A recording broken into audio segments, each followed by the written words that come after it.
Assalamualaikum warahmatullahi wabarakatuh. Selamat pagi Sobat Parikesit. Kembali lagi di Coffee Morning Talk bersama Komite Tenaga Kesehatan lain. Nah, pada pagi hari ini kita kembali lagi nih akan berbincang, mengobrol gitu ya, akan mengenal lebih jauh bersama salah satu tenaga kesehatan lain yang ada di RSUD Haji Muhammad Parikesit. Pada pagi hari ini kita sudah ditemani atau sudah didampingi nih gitu ya dengan ahli teknologi laboratorium klinik atau disingkat dengan ATLM. Nah, mungkin saya mau menyapa dulu secara langsung narasumber kita atau pembicara kita pada pagi hari ini. Selamat pagi, Rosalinda. Rosmalinda. Ya. Mohon maaf, Rosmalinda. Selamat pagi. Selamat pagi. Pagi. Ya, gimana kabarnya? Alhamdulillah. Puasa lancar ya? Insya Allah. Insya Allah. Oke. Nah, terima kasih sudah berkenan gitu ya untuk membersamai kita di program Coffee Morning Talk bersama Komite Tenaga Kesehatan lain. Pada pagi hari ini kita pengen tahu nih, Rosmalinda gitu ya, bagaimana sih dan apa sih ahli teknologi laboratorium klinik itu gitu, khususnya di rumah sakit gitu. Nah, mungkin di awal ini saya dan mungkin Sobat Parikesit pengen tahu ahli teknologi laboratorium klinik itu dalam proses pendidikannya seperti apa? Mungkin bisa dijelaskan. Oke, terima kasih. Ya. Sebelumnya perkenalkan, nama saya memang Rosmalinda, tapi Ya. panggil aja Linda. Linda. Untuk ATLM sendiri, ahli teknologi laboratorium medis, itu pendidikannya minimal D3, tapi ada juga SMAK namanya. Tapi sekarang sudah mungkin sudah perlahan dihapus ya gitu. Mungkin diganti D3 dan ada juga D4. Sementara ada teman juga yang menempuh pendidikan S2. Tapi rataan yang ada di lab sini D3. D3. ATLM itu baru sebutannya. Sebelumnya analis kesehatan. Oh, sebelumnya kalau analis untuk kesehatan. analis kesehatan mungkin sudah banyak yang pada tahu. Betul. Pendidikannya D3 itu 3 tahun, untuk yang D4 biasanya alih jenjang, nambah 1 tahun, untuk yang S2 nambah alih jenjang lagi biasanya nambah 2 tahun kurang lebih. Gitu. Ada program profesinya tidak? Seperti yang lain-lain? Program profesinya enggak ada. Enggak ada? Oh, setahu saya enggak ada. Enggak ada ya? Nah, kalau Linda sendiri, jenjangnya D3? D3. Oke. Sudah berapa lama nih di RSUD Parikesit? Kurang lebih 8 tahun. 8 tahun, lama juga ya Sobat Parikesit gitu ya. Dan itu selalu di lab sentral ya? Selalu di lab sentral karena adanya di situ. Adanya di situ, oke.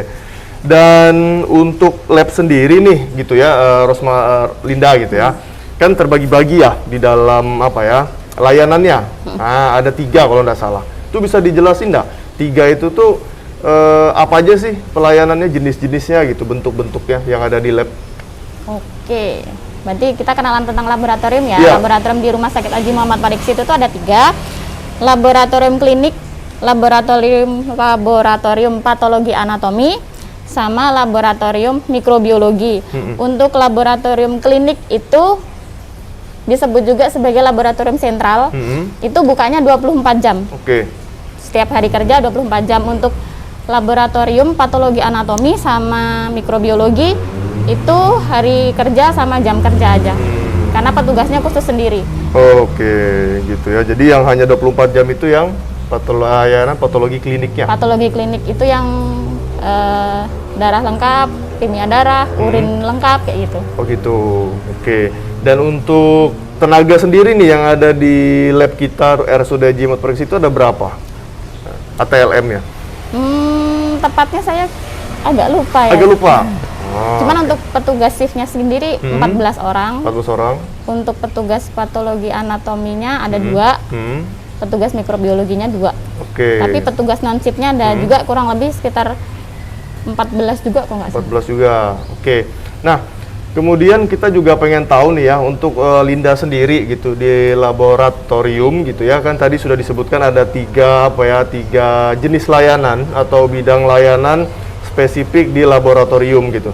Nah, untuk Linda sendiri ini lebih memegang ke layanan laboratorium yang mana gitu? Dari 3 tadi. Klinik. Patologi klinik. Klinik shift 24 jam. Jadi bagiannya pagi siang malam. Pagi siang malam. Oh, jadi shift 3 shift ya? 3 shift. 3 shift pagi siang malam. Hari ini dapat shift pagi. Hari ini dapat shift libur. Oh, shift libur. Oh, makanya bisa membersamai kita hari ini Sobat Parikesit, Linda gitu ya, karena lagi shift libur gitu Shift ya. libur. Oke, kemarin masuk apa? Shiftnya? Kemarin malam. Oh, malam. Oke.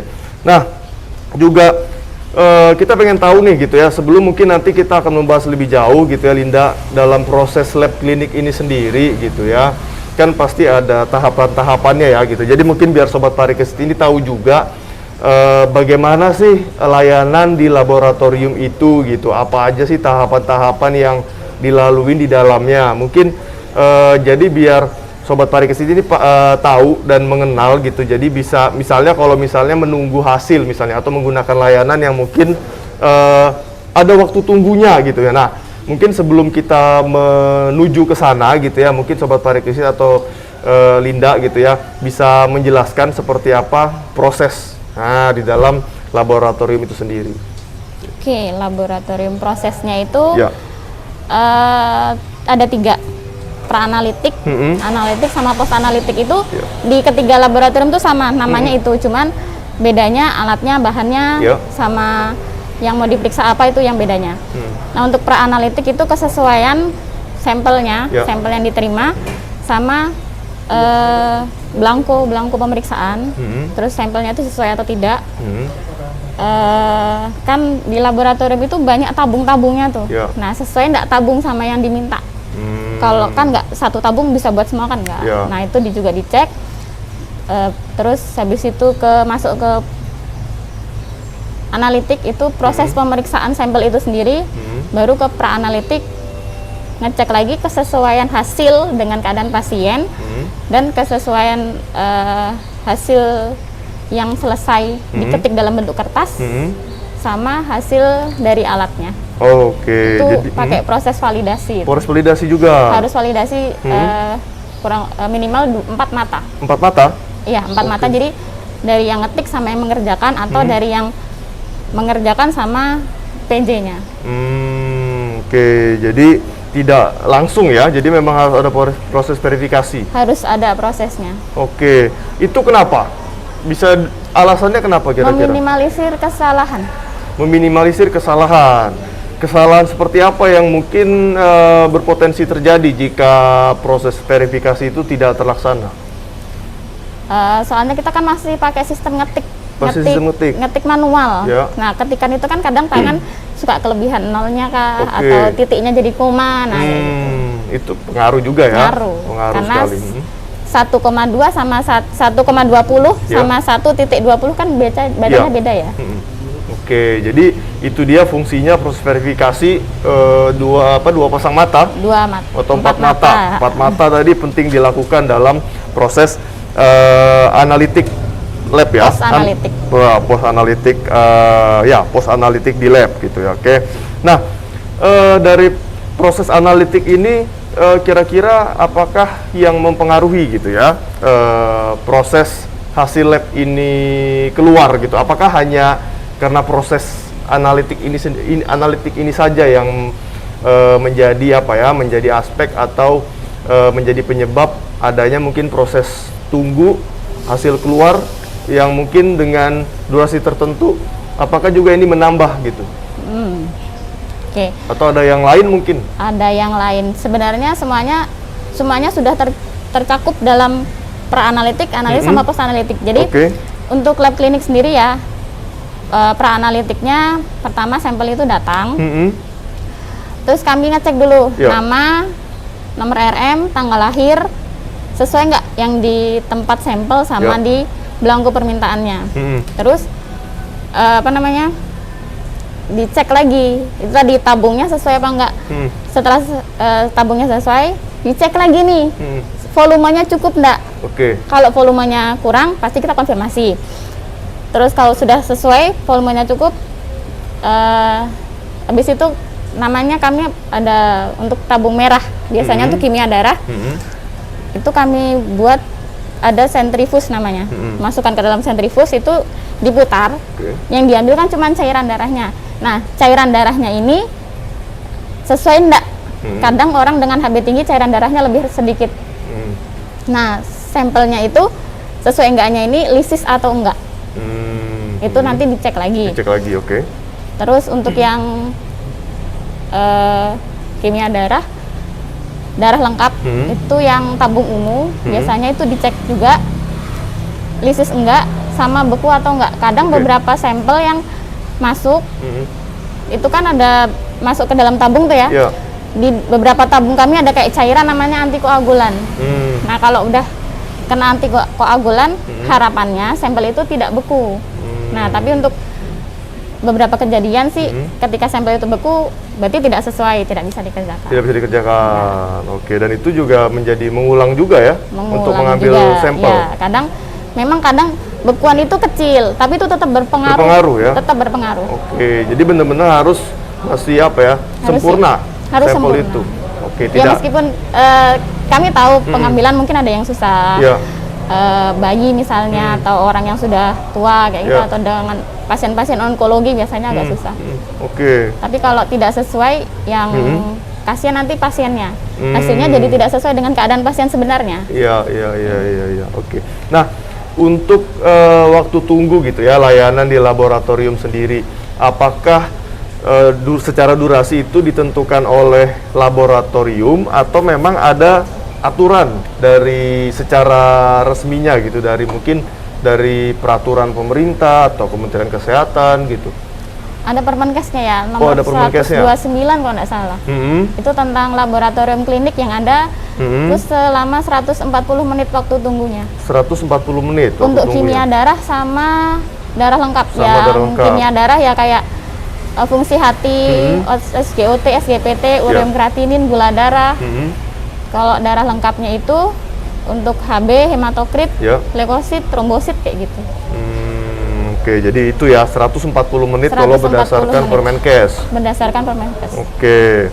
Nah, dan itu sudah termasuk apa ya, mencakup tadi proses yang dijelaskan sama Linda, yaitu dari pra-analitik, analitik, dan post-analitik. Itu 140 menit totalnya ya. 140 menit. Oke. Nah, terus apakah ada perbedaan gitu ya? Itu dari 140 menit tadi itu adalah durasi waktu tunggu untuk pemeriksaan lab pasien-pasien rawat jalan saja atau rawat inap juga, atau misalnya pasien-pasien UGD atau misalnya pasien sito atau operasi, atau seperti apa 140 menit itu? Pasien dengan pemeriksaan reguler, entah itu dari poli atau UGD atau dari ruangan, sama. Kecuali sito memang prosesnya bisa lebih dipercepat, bisa kurang dari 140 menit. Kalau sito bisa kurang dari 140 menit. Ya, tapi prosesnya tidak bisa di skip. Prosesnya tidak bisa di skip? Nggak ada proses yang di skip, cuman dia bisa jalan lebih dulu. Misalnya kita punya pasien banyak nih, ada satu sito, berarti kan kita dulu kan yang sito nih. Oke, gitu ya. Nah, jadi dan tidak ada yang di skip. Gitu nggak ya? ada yang di skip, nggak bisa di skip. Nggak bisa di skip. Oke. Cuman memang pemeriksaannya lebih diutamakan gitu ya, diutamakan daripada yang mungkin pemeriksaan reguler gitu ya, ataupun dari rawat jalan gitu ya, atau rawat inap gitu. Oke, seperti itu. Nah, tadi mungkin kita kenapa sih mungkin ada yang bertanya juga Sobat Parikesit di rumah gitu ya, kenapa sih harus ada waktu tunggu? Nah, kenapa sih kira-kira Linda gitu, kenapa sih pemeriksaan ini harus ada waktu tunggu gitu? Kan kadang tuh pengennya segera karena mungkin kondisinya sakit gitu ya, jadi ada ekspektasi mungkin waktu tunggu ini lebih minim gitu. Ya, itu berarti kan kalau keadaan pasiennya harus sito, harus segera dikeluarkan hasilnya, tapi waktu tunggu itu dipakai untuk prosesnya kita.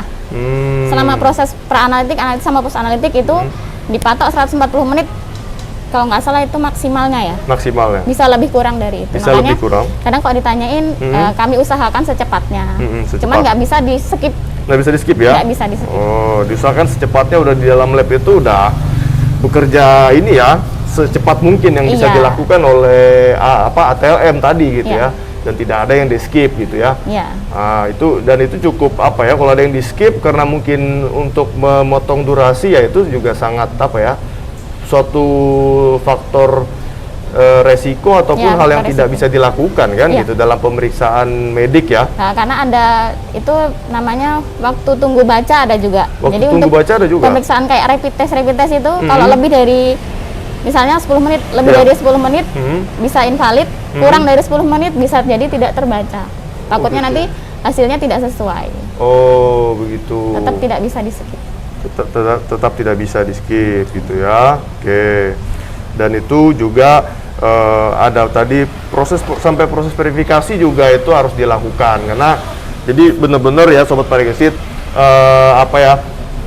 ahli teknologi lab medik ini benar-benar memperhatikan hasil lab sobat parikesit itu benar-benar akurat gitu ya, dengan hasil yang memang benar-benar validasinya itu benar-benar bisa dipercaya gitu ya, seperti itu. Karena memang juga divalidasinya pun juga tidak hanya satu orang saja, tetapi berulang-ulang di beberapa orang seperti itu gitu ya.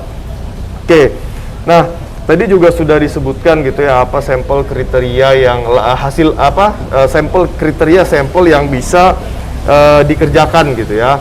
Nah selain darah gitu ya, ada lagi nggak sampel-sampel yang bisa dikerjakan di laboratorium? Untuk laboratorium klinik itu ada urin, ada pemeriksaan sperma, pleura, asites, cairan-cairan tubuh yang lainnya. Untuk pemeriksaan reguler biasa. Ya. Untuk pemeriksaan yang ada mengandung bakterinya, ini ada bakteri apa, ini ada yang butuh kultur kayak gitu, itu di mikrobiologi. Di mikrobiologi, oke. Untuk pemeriksaan jaringan biasanya bekas operasi pengangkatan dari operasi itu biasanya di patologi anatomi. Itu waktu tunggunya beda lagi. Oh, beda lagi? Beda lagi, enggak 140 menit. Oh, jadi 140 menit itu hanya di patologi klinik. Klinik, ya. Kalau patologi anatomi berapa? Patologi anatomi itu kalau nggak salah 3 sampai 7 hari, tergantung pemeriksaannya, tergantung bahannya. Tergantung bahannya, 3 Kalau nggak sampai salah 7 3 hari. sampai 7 hari. 3 sampai 7 hari tergantung bahan atau sampel Sama periksanya. tergantung pemeriksaannya. Soalnya pemeriksaan di sana juga agak banyak kayak bekas operasi, kayak FNAB atau apa, saya juga agak kurang paham. Oke, jadi tergantung jenis pemeriksaan dan apa yang diperiksa juga Apa ya. yang diperiksa ya. Oke. Karena kalau bekas pengangkatan operasi kayak gitu Ya. kan minimal 1 kali 24 jam di dalam formalin. Oh, 1 kali 24 jam dalam formalin. Iya. Oh. Berarti memang benar-benar harus di dalam formalin dulu. Terus nanti habis dari dalam formalin nih diproses lagi. Itu masuk kayak ke dalam lilin gitu. Baru dalam lilin ditunggu lagi. Ditunggu lagi. Baru dipotong, dihilangkan lilinnya lagi, baru diperiksa. Baru diperiksa. Ya prosesnya juga memang panjang. Panjang ya. Oke, makanya sekitar tadi 2 sampai 3 hari. 3 sampai 7 hari. 7 hari. 3 Ya. sampai 7 hari. Kurang lebih juga kayak di mikrobiologi. Mikrobiologi juga. Juga itu kayak kalau nggak salah itu malah 1 sampai 7 hari, kalau nggak 3 hari juga. Kalau mikrobiologi itu kan kultur bakteri biasanya. Kultur itu kayak kita nanam. Gimana tuh? Jadi kalau tumbuh Ya. dilanjut. Kalau nggak tumbuh kan kita berarti ngulang dari awal, atau kalau nggak berarti memang tidak ada bakterinya. Nah itu butuh waktu tunggu 1 sampai kalau nggak 3-7 hari itu tadi. Oke, karena ada proses dalam tanda kutip menanam tadi ya. Menanam itu. Oh, dan melihat pertumbuhan bakteri. Bakterinya, ya. Oke, jadi makanya waktu tunggunya jadi berhari-hari sobat Berhari-hari parikesit. Karena ada prosesnya ternyata beda ya sobat parikesit di laboratorium itu, karena patologi klinik berbeda, patologi anatomi beda, kemudian mikrobiologi juga berbeda. Proses waktu tunggunya berbeda, dari sampel yang diperiksa juga berbeda, jenis pemeriksaan juga berbeda, dan itu mempengaruhi durasi waktu tunggunya. Seperti itu ya. Jadi kita jadi lebih tahu nih sobat parikesit ya gitu, karena kenapa hasil laboratorium itu memiliki waktu durasi tunggu, karena memang ada melalui proses-proses yang memang tidak boleh di skip gitu ya. Nah, tidak bisa di skip gitu, karena memang itu harus dilalui untuk bisa mendapatkan hasil yang akurat tadi, seperti itu ya. Oke, nah untuk layanan nih gitu ya, laboratorium sendiri itu kan semua layanan gitu ya, dari semua unit layanan pemeriksaan di rumah sakit itu kan diterima oleh lab gitu ya, dari rawat jalan, rawat inap, UGD dan pasien-pasien yang akan sito gitu, itu dilakukan pemeriksaan laboratorium juga gitu ya. Nah, mungkin Sobat Pariksit mungkin ada yang bertanya gitu ya, mungkin mungkin ada yang ingin bertanya, kenapa sih dalam proses pemberian pelayanan kesehatan itu harus dilakukan yang namanya pemeriksaan laboratorium?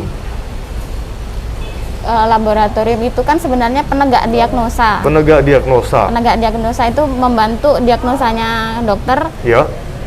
Misalnya kayak pasien-pasien CKD, benar enggak ini CKD, dilihat dari ureum kreatininnya. Oh, berarti benar, diagnosanya berarti bisa ditegakkan sesuai untuk kemudian diterapi cuci darah. Nah, kayak gitulah. Jadi misalnya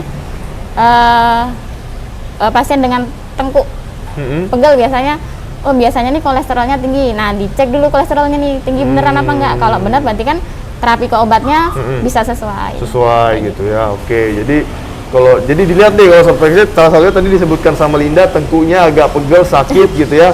Bisa jadi dicurigai ada tingkat kolesterolnya tinggi gitu ya. Dicek, kalau misalnya benar ternyata ya bisa mendapatkan terapi yang sesuai gitu ya. Oke, gitu. Jadi perlunya Sobat Pariksit pemeriksaan laboratorium itu karena memang pengen melihat memastikan gitu ya, atau memberikan suatu dukungan untuk diagnosa dari dokter suatu penyakit atau yang dialami oleh pasien itu benar apa tidak gitu ya. Makanya pentingnya dilakukan pemeriksaan laboratorium. Biar dapat obat yang sesuai. Biar dapat juga obat yang sesuai dengan penyakit atau diagnosa yang dimiliki oleh pasien gitu, yang diberikan pasti yang telah didiagnosa oleh dokter seperti itu. Nah, terus dari pemeriksaan tadi gitu ya, dari pemeriksaan berbagai macam di lab laboratorium tadi, ATLM sendiri itu bisa bekerja melakukan bidang-bidang pemeriksaan di lab tadi. Apakah ATLM itu harus ada, mungkin kalau mau masuk di area patologi anatomi mereka harus ada kuliah lagi atau apa? Terus kalau misalnya di mikrobiologi, apakah untuk proses pendidikan atau skillnya itu harus sekolah lagi atau seperti apa? Lebih ke sertifikat khusus. Sertifikat khusus pelatihan, kalau nggak salah sekitar 3 bulanan atau kalau nggak 6 bulanan. Itu baru bisa, misalnya kayak patologi anatomi, berarti kan sesuai dengan pertanyaan tadi ya, butuh ada kayak profesi enggak, sebenarnya bukan ke profesinya tapi ke sertifikat khusus, pelatihan khusus. Jadi misalnya untuk petugas mikrobiologi atau patologi anatomi, mereka benar-benar dilatih khusus karena alatnya beda juga. Alat yang di mikrobiologi, patologi anatomi sama di lab klinik beda. Beda ya? Beda. Oke, jadi ada sertifikat khusus. Sertifikat khusus. Oke, minimal pelatihannya berapa lama tadi? Kalau nggak salah 3 sampai 6 bulan. 3 sampai 6 bulan. Jadi kalau nggak salah. Kalau tidak salah gitu ya. Jadi kalau untuk seorang ahli teknologi laboratorium klinik untuk bisa mengerjakan gitu ya, mengerjakan pemeriksaan di jenis yang lain, mereka harus mengikuti pelatihan gitu ya, sertifikasi khusus gitu ya, yang berlangsung sekitar 3 sampai 6 bulan gitu ya. Jadi memang tidak cukup hanya dari pendidikan formalnya gitu ya, tetapi ditambah lagi pendidikan yang khusus gitu ya. Jadi untuk meningkatkan skill dan kompetensi para tenaga ahli teknologi laboratorium klinik gitu ya. Oke. Nah, untuk Linda sendiri untuk saat ini sertifikasi khususnya ada nggak? Sudah ada. Sementara karena saya di lab klinik itu masih dasarnya aja, masih pendidikan dasar aja.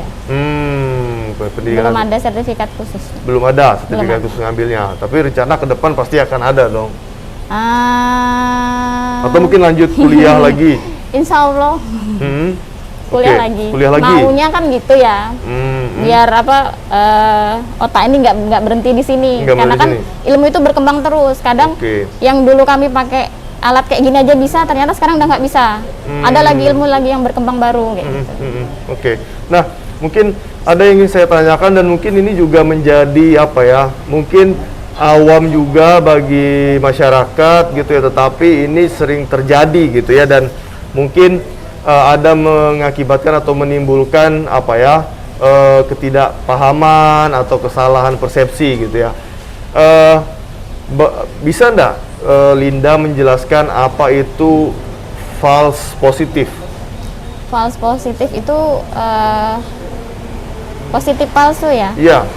Kemungkinan itu tadi kalau ada waktu tunggu buat baca, cut time kalau nggak salah, itu kalau kita bacanya lebih dari waktu itu, dia bisa, alat itu kadang ada yang menunjukkan positif, tapi itu invalid. Invalid. Seharusnya dibaca pas waktu yang ditentukan, nggak bisa lebih. Okay. Kalau itu juga, kalau kurang juga itu biasanya negatif palsu. Negatif palsu. Ya. Oke, jadi memang ada cut time, apa time cut? Ya, ya waktu Bahasanya tunggu tadi. itulah. Oke. Cut time. Waktu untuk memang benar-benar melihat gitu ya, Ya. memvalidasi hasil. Jadi kalau kurang pun juga bisa mengakibatkan Negatif, hasilnya palsu. negatif. Ketika lebih juga hasilnya bisa Positif palsu. Ya, Oke, palsu. palsu. Nah, biasanya pemeriksaan apa saja sih yang bisa terjadi hal tadi gitu? Biasanya yang di rapid yang kayak test pack kayak gitu. Test pack. Ya kan, Oke. kalau orang kan lebih familiar sama test pack. Tapi di laboratorium alat kayak test pack ini ada banyak. Itu disebut namanya rapid test. Biasanya untuk pemeriksaan HBsAg, HIV, kayak kemarin yang lagi booming itu, Ya. COVID, Ya. HCV, apalagi ya, troponin. Troponin. Ya, troponin itu untuk fungsi jantung. Oke. Nah, sebentar Linda, sebelum dilanjutkan, kita mau break dulu, Sobat Parikesit. Nanti kita akan kembali setelah yang satu ini.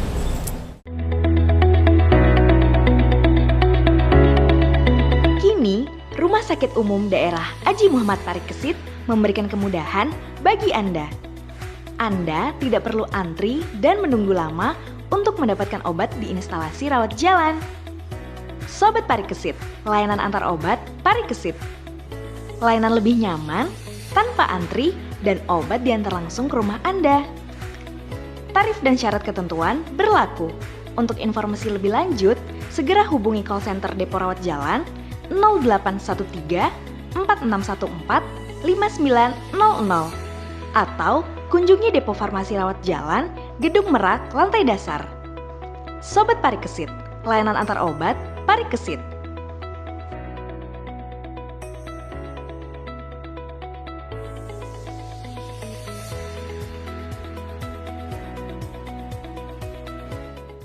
Ya, kembali lagi Sobat Parikesit. Nah, kita lanjutkan ya Linda.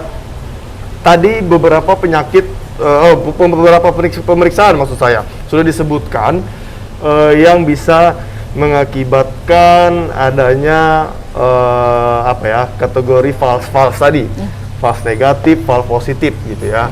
Nah, bisa dilanjutkan karena tadi kepotong. Beberapa pemeriksaan tadi, salah satunya kan sudah disebutkan kayak pemeriksaan rapid gitu ya, test pack begitu. Ya. Nah, terus? Tapi biasanya di rapid itu aja. Rapid itu aja. Pemeriksaannya kan cuma ada positif sama negatif. Kalau dia ada angkanya itu kualitatif, itu kan benar-benar bisa dipastikan kalau hasilnya 1 sampai 5 itu Ya. berarti positif. Ya. Kalau 1 atau kurang dari 1 atau 0, itu berarti negatif. Kalau ada angkanya kualitatif itu bisa langsung dipastikan. Bisa dipastikan ya. Ya. Oh, kalau tadi rapid itu karena dia cuma hanya positif, negatif. Ya, kalau ada hasilnya cuma positif sama negatif, itu baru bisa menyebabkan positif palsu atau negatif palsu itu tadi. Oke, begitu. Kecuali dia memang pemeriksaannya berupa angka-angka ya. Ya. Itu bisa dipastikan akurasi positif atau negatifnya gitu ya. Ya. Dan pasti ada standarnya Sobat Parikesit gitu ya. Dan itu hanya dipahami oleh ahli teknologi laboratorium klinik gitu ya. Mungkin dari kita sebagai orang awam masyarakat ya taunya oh ini baik, tidak gitu ya. Oh ini tinggi, ini rendah gitu ya. Ya. Mungkin ada yang berupa angka seperti itu yang dilihat lebih akurat hasilnya gitu ya. Oke. Nah, kira-kira nih Linda, selain terkait false positif, false negatif gitu ya, apalagi sih kategori atau kriteria yang biasanya mengganggu dari kita melihat atau membaca hasil lab ini gitu? Keadaan sampel pasien. Keadaan sampel pasien. Itu tadi, kalau bekuannya kecil, nggak kelihatan, mau nggak mau kan kita tetap periksa nih, wah hasilnya rendah. Nah, di situ kita lihatnya pakai manual. Pakai manual? Pakai manual, misalnya kayak trombosit. Trombosit dibaca alat kok rendah. Iya. Kami baca manual pakai hapusan. Itu bisa memakan waktu lagi, misalnya harusnya tadi 15 menit kita bisa selesai. Iya. Tapi kok pakai hapusan, pakai pengecatan lagi, dikeringkan lagi, dilihat lagi manual, pakai mikroskop. Beneran itu rendah atau rendah karena ada bekuan. Karena kalau bekuan itu trombosit, eritrosit, dia jadi satu.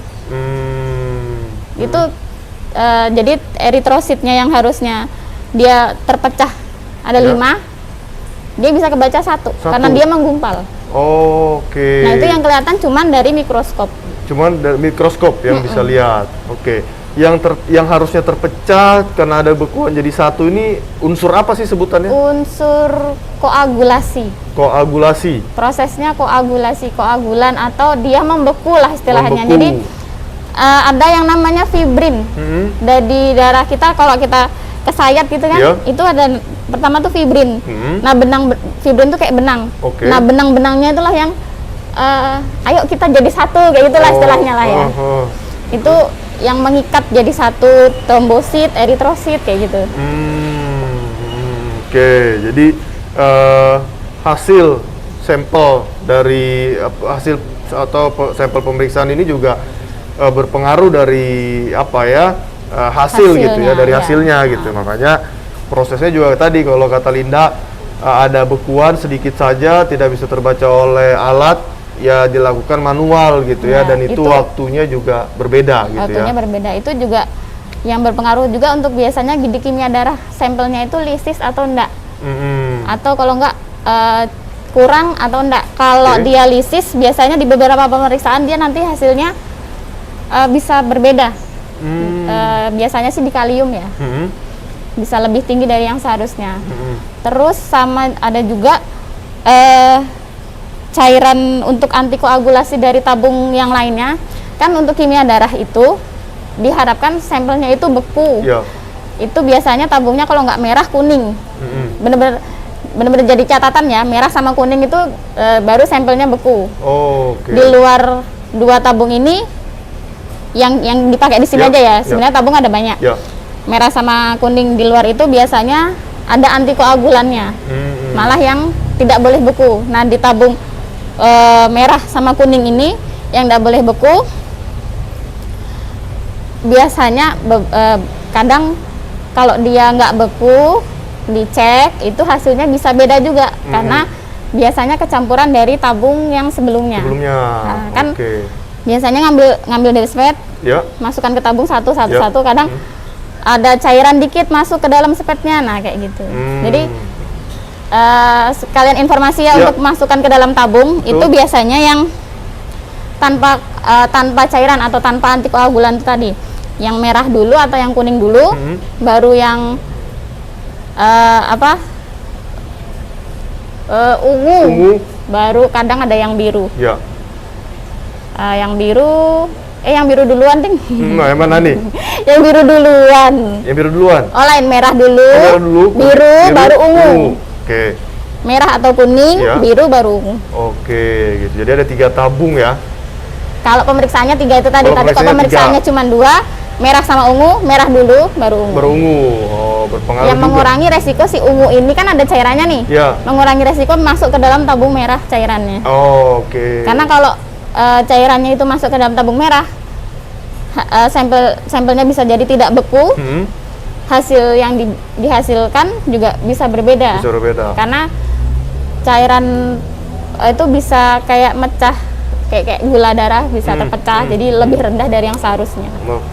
Nah, jadi Sobat Parikesit, pemeriksaan lab cukup rumit ya ternyata, dan itu benar-benar harus diperhatikan gitu ya, karena kalau memang benar-benar tidak terjaga sesuai aturan gitu ya, sesuai ketentuannya, itu bisa berpengaruh juga ke durasi waktu tunggu dan hasil pemeriksaannya gitu ya Sobat Parikesit. Jadi dalam pemeriksaan lab itu sendiri memang banyak sekali proses yang dilakukan gitu ya, dan itu pastinya tentu untuk bisa benar-benar mengeluarkan atau membaca kondisi sampel dari kita gitu ya, benar-benar akurat gitu ya, akurat sekali gitu ya, karena memang harus benar-benar terjaga, jangan sampai ada ya tadi tercampur cairan tertentu, yang mana harus tercampur, yang mana tidak gitu ya.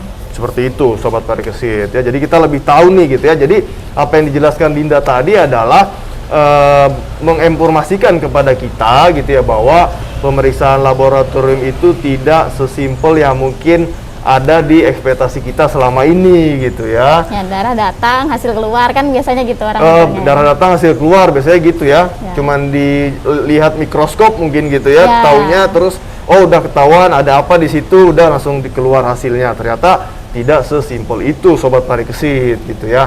Nah, kalau begini kan kita jadi lebih tahu ya gitu ya, Linda. Jadi bahwa kita untuk menunggu hasil laboratorium itu memang ada waktu gitu ya, ketentuannya, karena memang ada yang harus dilalui prosesnya, wajib dan tidak boleh di skip gitu ya. Tidak bisa di skip gitu ya, karena memang itu akan mempengaruhi hasil, dan itu kan yang dibutuhkan oleh tenaga medis untuk menegakkan diagnosa dan menentukan pengobatan gitu. Sama terapi-terapi yang lain seperti itu ya. Jadi memang hasil lab ini benar-benar salah satu pemeriksaan medis gitu ya yang penting gitu ya untuk dilakukan seperti itu ya. Nah, Linda, menarik sekali gitu ya informasinya yang diberikan ke Sobat Parikesit pada pagi hari ini gitu ya. Jadi menambah wawasan kita juga, mengetahui juga apa sih ahli teknologi laboratorium medik atau analis kesehatan, dan seperti apa kerjanya dan apa yang dilakukan di balik layar gitu ya. Di balik layar, di balik layar gitu Sobat Parikesit. Cuman kadang mungkin ada beberapa Sobat Parikesit yang penasaran nih, apa sih di belakang tuh gitu ya, ngapain sih gitu para analis ini gitu ya. Nah, ternyata kesibukan mereka tadi sudah dijelaskan sama Linda gitu ya, dan itu cukup rumit gitu ya sebenarnya gitu ya Linda, karena untuk menghasilkan hasil yang benar-benar akurat. Oke, Linda, terima kasih sudah memberikan informasinya, edukasinya, sharing-sharingnya ke kita di Coffee Morning Talk gitu ya, bersama Komite Tenaga Kesehatan lain RSUD Aji Muhammad Parikesit.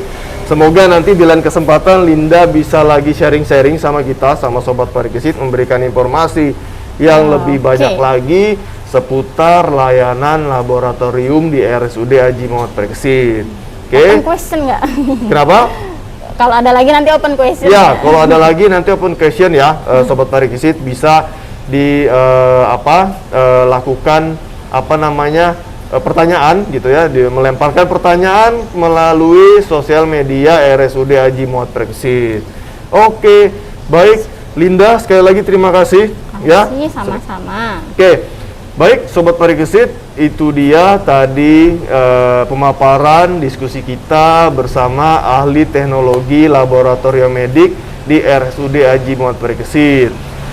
Ke depan kita akan berbincang lagi, berdiskusi lagi, lebih mengenal lagi tenaga kesehatan lain yang ada di RSUD Aji Muhammad Parikesit, yang pastinya kita juga akan membawa topik bahasan yang lebih seru lagi agar kita lebih mengetahui, lebih mengenal profesi dan layanan yang mereka berikan.